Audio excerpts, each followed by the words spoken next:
although no matter how conducive infrastructure you try to make or like what policies you come up with, at some point in time or in some cases you would still need support of others, and you would require a caretaker maybe somehow to sort of like make you go through the difficult phases in life.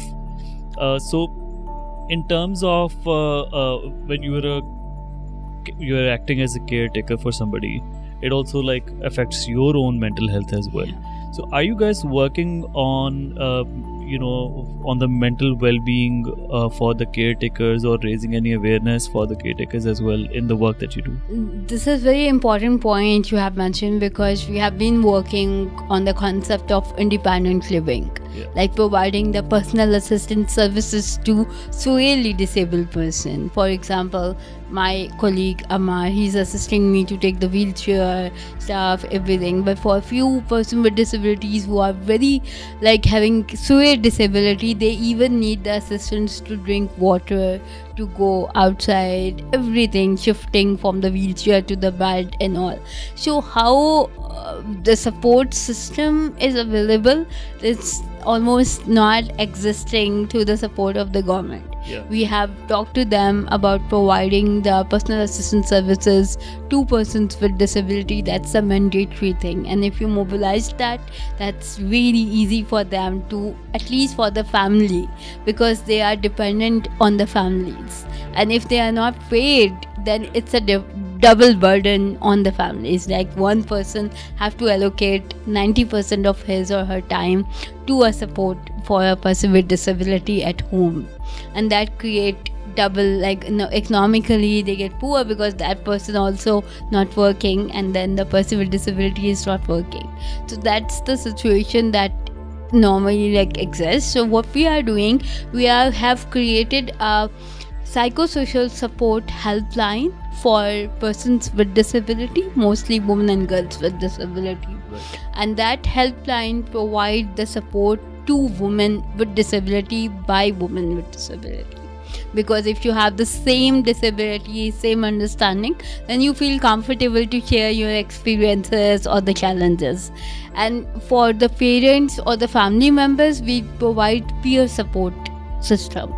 That they come to our office, we sit with them, talk with them about all those challenges they are facing, and provide them that support, that this is the right platform where you can get the safest space, at least for women and girls with disability, because they feel very difficult to send their women or girls to the organizations and all those places. So I think this is how we are just like providing the support system. And again, like the psychosocial support that you're providing through the helplines, is it somewhat similar to what Rozan is also providing? Exactly. We got the training from Rozan because that's under the UNFPA.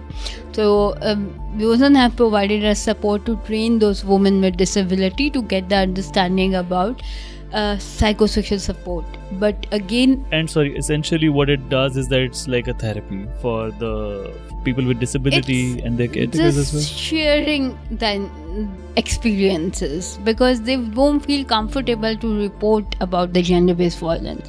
Our ultimate target is that the helpline that government is providing the support, Ministry of Human Rights, that need to be inclusive. Right. That we are just sharing that information informally. We don't have the legal experts, we don't have the people who are providing all those technical support, but these women with disability at least provide them one-to-one counseling, some mental health support, or how important it is to talk about your disabilities, your challenges, even gender-based violence.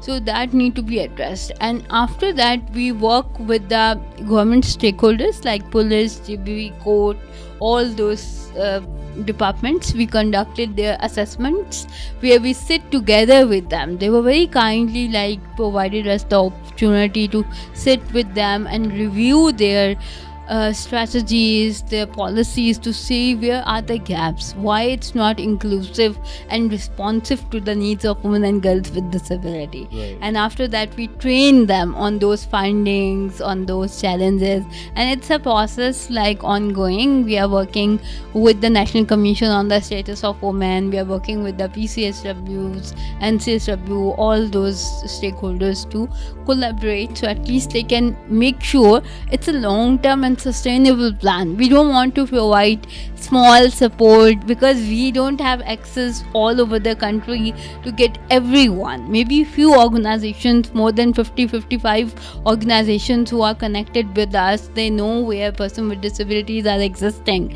but general normal public, they need support from the government. Yeah. And the government have to make their systems more inclusive and responsive. So our target is more about the changes, the systematic changes, and the like organizational changes in the government policies and things.